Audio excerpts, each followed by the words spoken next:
Hello students, एडोबिला point channel में आपका स्वागत है। आज हम करेंगे क्लास 10 की वर्कशीट नंबर 66। ये वर्कशीट क्लास 10 की एसएसटी की है और इसमें हम सामाजिक विज्ञान राजनीतिक विज्ञान पढ़ने जा रहे हैं, जिसमें कि राजनीतिक दल चैप्टर की हम पुनरावृत्ति आज करेंगे। तो चलिए शुरू करते हैं। राजनीतिक दलों से कार्य लिखिए और दूसरा प्रश्न है, किसी दल को प्रांतीय, राष्ट्रीय या प्रांतीय मानने का आधार क्या है। और फिर तीसरा प्रश्न है, विभिन्न प्रकार की दलीय व्यवस्था का वर्णन कीजिए। चौथा प्रश्न है, भारतीय राष्ट्रीय कांग्रेस के प्रमुख विचारधारात्मक तत्वों की विवेचना कीजिए। छठा प्रश्न है, भारतीय जनता पार्टी के प्रमुख विचारधारात्मक तत्वों की विवेचना कीजिए। ये दो पार्टियां हैं जो भारत में अभी सबसे बड़ी पार्टी के रूप में गिनी जाती हैं। उसके बाद है प्रश्न 7, गठबंधन सरकार से आप क्या समझते हैं। भारतीय लोकतंत्र में गठबंधन सरकारों की भूमिका का वर्णन कीजिए। नेक्स्ट है प्रश्न 8, प्रांतीय दल से आप क्या समझते हैं। किसी दल को प्रांतीय दल का दर्जा कब दिया जाता है।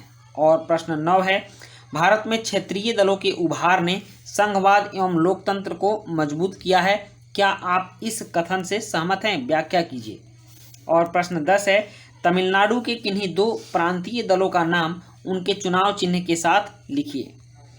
अब नीचे यहाँ पर है स्रोत आधारित प्रश्न। ये 4 अंक के प्रश्न हैं और ऊपर जो आपने देखा है वो सारे प्रश्न 3 से 5 अंक वाले थे। तो पहले नीचे दिए गए अनुच्छेद को पढ़िए एवं पूछे गए प्रश्नों के उत्तर दीजिए। जब अनेक दल सत्ता के लिए होड़ में हों और दो दलों से ज़्यादा के लिए अपने दम पर या दूसरों से गठबंधन करके सत्ता में आने का ठीक ठाक अवसर हो तो इसे बहुदलीय व्यवस्था कहते हैं। मतलब सरकार जब एक दल से ज़्यादा दल मिलकर बनाते हैं तो इसे बहुदलीय व्यवस्था कहते हैं। और एक ही देश में जब बहुत सारे दलों को चुनाव लड़ने की अनुमति हो, ऐसा प्रावधान हो, तो इसे भी बहुदलीय व्यवस्था कहते हैं। भारत में भी ऐसी ही बहुदलीय व्यवस्था है। बहुत सारे दल हैं जो चुनाव लड़ते हैं। इस व्यवस्था में कई दल गठबंधन सरकार बनाकर भी सरकार बना सकते हैं। मतलब कई दल मिलकर, समान विचारधारा वाले दल मिलकर एक साथ गठबंधन बनाकर कोई मोर्चा बना लेते हैं और उस मोर्चा के साथ वो सरकार बनाते हैं।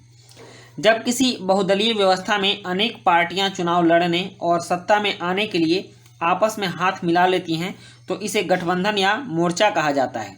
जैसे 2004 के संसदीय चुनाव में भारत में ऐसे 3 प्रमुख गठबंधन थे, राष्ट्रीय जनतांत्रिक गठबंधन, संयुक्त प्रगतिशील गठबंधन और वाम मोर्चा।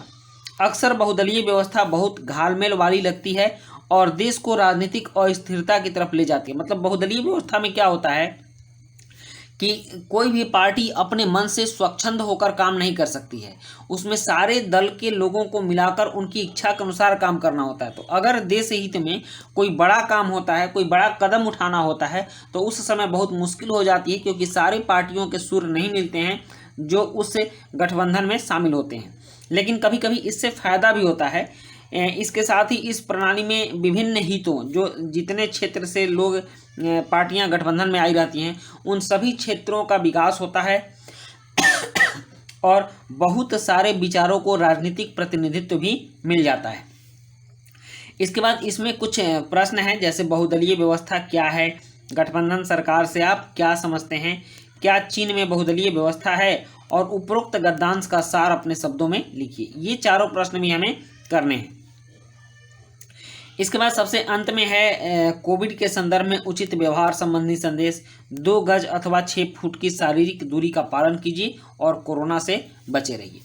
तो चलिए अब हम इन सारे प्रश्नों को एक एक करके लिखते हैं, इनके उत्तर लिखते हैं, क्योंकि ये सारे इम्पोर्टेंट हैं। इस चैप्टर से आपके बहुत सारे प्रश्न परीक्षा में आने वाले हैं, इसलिए आप इसे ढंग से पढ़िएगा और इस पूरे चैप्टर का आप पुनराभ्यास भी बहुत अच्छे ढंग से कीजिएगा। चलिए, पहला प्रश्न है, राजनीतिक दल के कार्य बताओ। तो इसका उत्तर है, राजनीतिक दल के कार्य हैं सरकार बनाना, चुनाव लड़ना, विपक्ष की भूमिका निभाना, जनमत का निर्माण करना, कानून बनाना, बहुत सारे कार्य इसके होते हैं। उसके बाद है प्रश्न 2। प्रश्न 2 है, किसी दल को राष्ट्रीय या प्रांतीय मानने का आधार क्या है। ठीक ना, किसी दल को राष्ट्रीय या प्रांतीय मानने का आधार क्या है। तो इसका उत्तर है राष्ट्रीय दल। जब किसी दल को लोकसभा चुनाव में, हमारे यहाँ 3 तरह के चुनाव होते हैं, एक लोकसभा के, एक विधानसभा के और दूसरा पंचायती सरकार के। तो लोकसभा के चुनाव में किन्हीं 4 राज्यों की विधानसभा चुनाव में कुल वैध मतों का लगभग 6% प्राप्त होता है, ठीक ना। किसी दल को अगर कुल वैध मत का जितने भी वोट पड़े, मान लीजिए टोटल पूरे लोकसभा में 1 करोड़ वोट पड़े, तो 1 करोड़ में लगभग 6 लाख, 6% इसका कितना हो जाएगा, 6 लाख। तो कम से कम इतना 6% प्राप्त होता है और 4 लोकसभा सीटें जीत लेती हैं, तो उसे राष्ट्रीय राजनीतिक दल कहते हैं। मतलब ये इसका मानक है, अगर कोई भी दल इस क्राइटेरिया को पूरा करता है तो वो राष्ट्रीय दल कहलाएगा। उसके बाद है प्रांतीय दल। जब किसी दल की किसी राज्य विधानसभा चुनाव की कुल मतों का कम से कम 6% प्राप्त होता है। यहाँ तो लोकसभा का था, अब राज्यसभा का, मतलब कि इसका विधानसभा का, राज्य के विधानसभा का, इसमें अगर 6% प्राप्त होता है अथवा वह कम से कम 2 सीटों पर विजय होता है तो उसे प्रांतीय राजनीतिक दल कहते हैं। उसके बाद है प्रश्न 3। प्रश्न 3 है विभिन्न प्रकार की दलीय व्यवस्था का वर्णन कीजिए। तो 3 प्रकार की दलीय व्यवस्था होती है, एक दलीय व्यवस्था, 2 दलीय व्यवस्था और बहुदलीय व्यवस्था।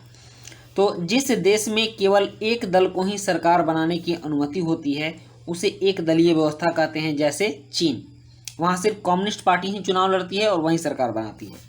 2 दलीय व्यवस्था, कुछ देशों में 2 दलों को मान्यता प्राप्त होती है, यह 2 दल ही चुनाव लड़ सकते हैं, जैसे ब्रिटेन और अमेरिका। इस तरह की व्यवस्था को 2 दलीय व्यवस्था कहते हैं।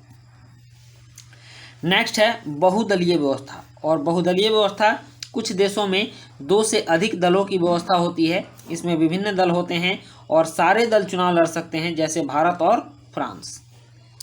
इसके बाद है प्रश्न 4। प्रश्न 4 है वर्तमान में राजनीतिक दलों के समक्ष चुनौतियों की व्याख्या कीजिए। तो राजनीतिक दलों की चुनौतियां हैं आंतरिक लोकतंत्र का अभाव। राजनीतिक दल के अंदर में लोकतंत्र एक प्रक्रिया नहीं होती है, वहाँ मनमानी चलती है, जो दल के अध्यक्ष होते हैं अपने मन से काम करते हैं। बल का प्रयोग होता है, वंशवादी व्यवस्था है, अगर दल का अध्यक्ष पिता है तो उसके मरने के बाद उसका पुत्र ही उस दल का अध्यक्ष बनता है। तो इस तरह की व्यवस्था राजनीतिक दलों के समक्ष चुनौतियां हैं। अच्छे विकल्प का अभाव, कभी कभी अच्छे नेता नहीं मिलते हैं, उन्हीं में से चुनाव करना होता है। और दल के सामान्य सदस्यों की उपेक्षा।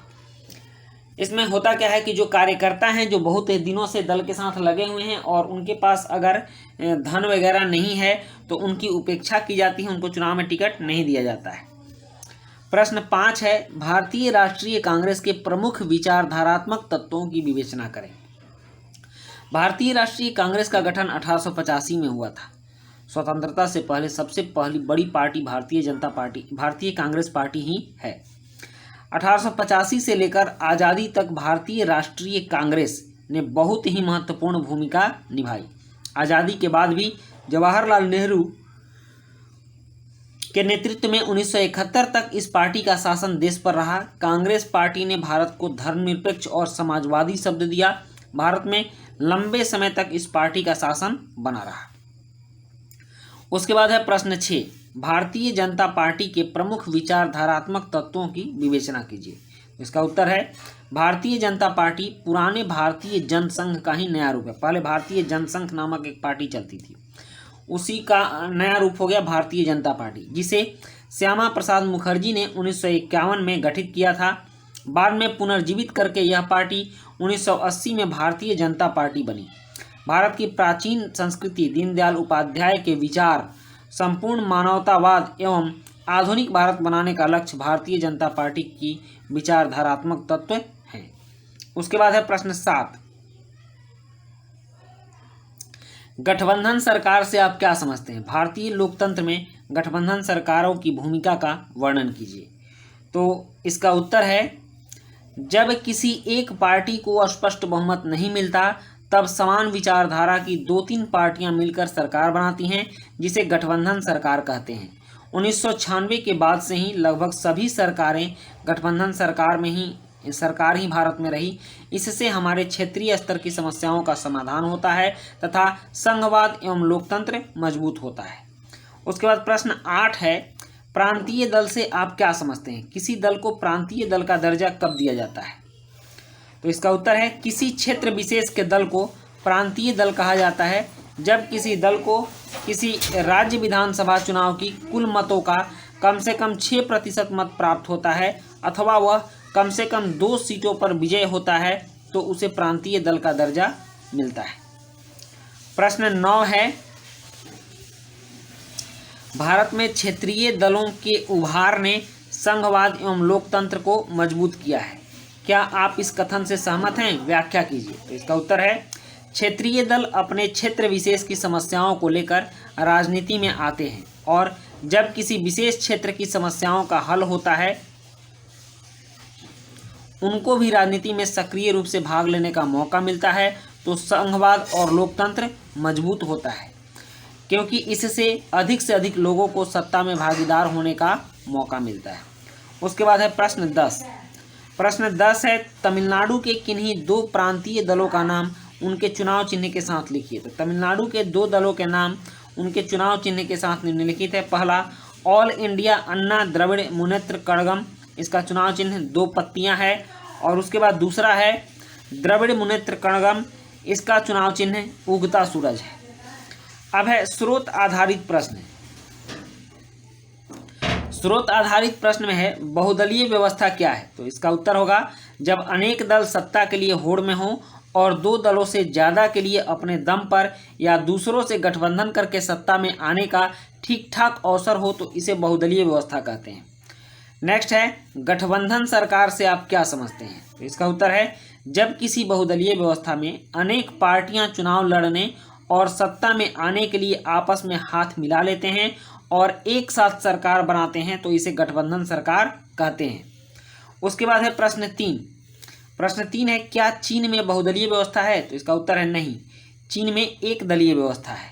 नेक्स्ट प्रश्न 4 है और प्रश्न 4 है उपरोक्त गद्यांश का सार अपने शब्दों में लिखिए। जब अनेक दल एक साथ मिलकर सरकार बनाते हैं तो उसे बहुदलीय व्यवस्था कहते हैं। भारत में भी बहुदलीय व्यवस्था है और भारत में अनेक दल एक साथ गठबंधन कर सरकार बनाते हैं।